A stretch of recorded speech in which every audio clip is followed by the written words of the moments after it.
Today I'll be sharing 3 simple tips that'll help you get more pictures on your trail cameras.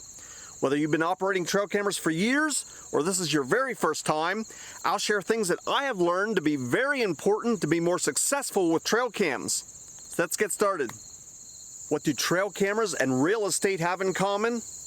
What's my first tip? And that is location, location, location. Now that may sound obvious, but many people, especially those that are new to trail cameras, simply get their camera, walk out into the woods, and strap it to the first tree they come to. Now I personally don't use any baits, lures, or scents to attract animals to my trail cameras, which makes the location of my trail camera extremely important. Now while I won't be placing baits or lures or scents or foods in front of the trail camera for the wildlife, I do find those naturally occurring and place my trail cameras there. For example, behind me is a giant oak tree, and every year it's one of the first trees to drop its acorns. When that tree drops its acorns, it is like a magnet to the deer in my area. It seems every deer within miles around knows when that tree is dropping its acorns, and it's like a magnet to those deer. They cannot help themselves, and by placing a trail camera underneath that tree, you can get hundreds, if not thousands, of videos in a week's time. So food sources are extremely important. All animals have to eat, and if you find out what the animals are eating, you know exactly where to place your trail cameras. Now this isn't just seasonal. Animals eat every single day, so while the food sources change from day to day or week to week or even month to month, by doing your homework and knowing what the animals are eating, you can place your trail camera in the best place to get the most amount of wildlife in front of your trail camera.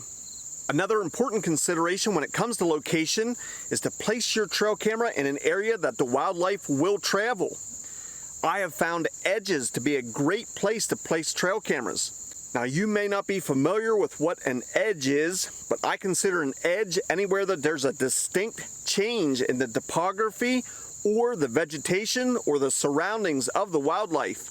For instance, if you're going to be placing your trail camera in a wide open wooded area, it can be very hard to pinpoint exactly where the wildlife will be.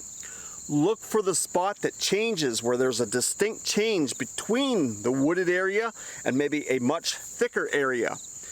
If you place your trail camera along the edge, maybe of a briar patch, or where the woods meets a field, or in a field where it meets a waterway or taller grass or a change in topography, there can be many, many different edges, but almost all wildlife will prefer to travel along an edge. Maybe you're going to place your trail camera near water. Water can create an edge where it transitions from water to land. Any thick area to a more wide open area, place your trail camera on those edges, you will dramatically increase your odds of getting action in front of your trail camera. So to wrap up my tip on location, you have to place your trail camera where the wildlife will be. You can have the best trail camera in the entire world, but you will not get a picture of wildlife if wildlife don't pass in front of your trail camera. So it's your job to pick the best location where the wildlife will be, so that your trail camera can do its job. Once you found that perfect location, tip number 2 is to pay attention to the details when mounting your trail camera. Now I have covered this topic in previous videos, but it is so important, it again made the list today. Again, many people that are new to trail cameras simply walk up to a tree, strap the camera to a tree, turn it on, and walk away. This is a huge mistake and can end in disappointment. By paying attention to the details while mounting your trail camera can pay dividends in the future and to the amount of wildlife you'll capture. For instance, when mounting your trail camera, you never want your camera facing a rising or setting sun. This can not only cause sun glare and bad pictures or videos, but it can also cause many false triggers, which will be annoying to you, and it can cost you money by draining your batteries faster. So pay attention to the direction that you're mounting your trail camera. You do not want to mount your trail camera east or west. Another thing to pay attention to when mounting your trail camera is the angle at which your trail camera is facing. Now there are many reasons why people mount their trail camera maybe high in a tree to try and cut down on theft.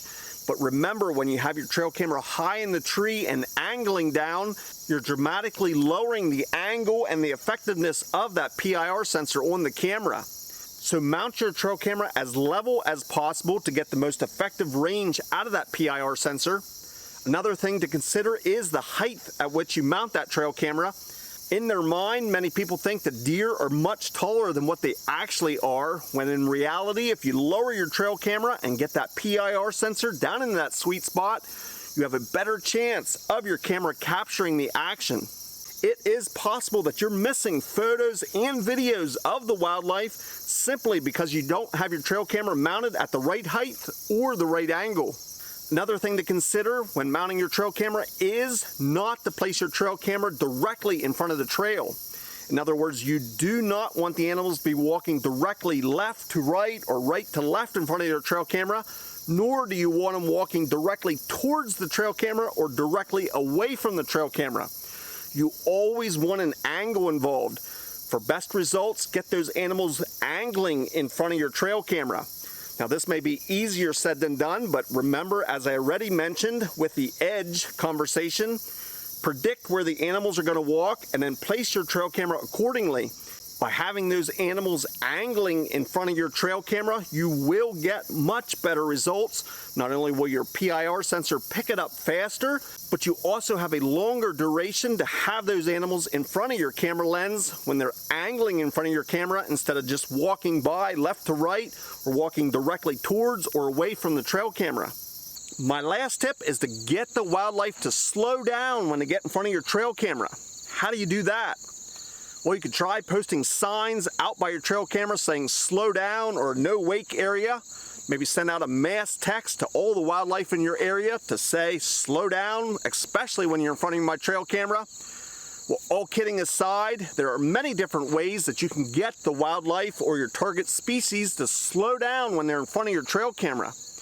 Now, as I already mentioned, I personally don't use any baits, lures, food, attractant, or anything else that I place in front of the trail cameras. So once I find a great location to put the trail camera, I might simply scratch the ground in front of the trail camera. By raking away the leaves or exposing the bare dirt, almost all wildlife, when they come to that bare spot, will at least slow down to check it out. That's simply one way that you can slow down the wildlife when they get in front of your trail camera. Not only will this give your trail camera its best chance of capturing the photo or video, but it also gives you more time to look at your subject in front of the camera lens. Another great way to get the animals to slow down is by placing your trail camera at a naturally occurring barrier or something that makes them slow down in their travels. For me, logs are a great example of this. Now obviously an animal can simply jump over the log, especially if they're running, but during natural movement, many animals will slow down and take their time when crossing that log. I've had great results placing my trail cameras near a log simply to get the wildlife to slow down on that trail as they approach the obstacle. Another example of this, especially if you want photos or videos of buck, is to place your trail camera over a rub or a scrape.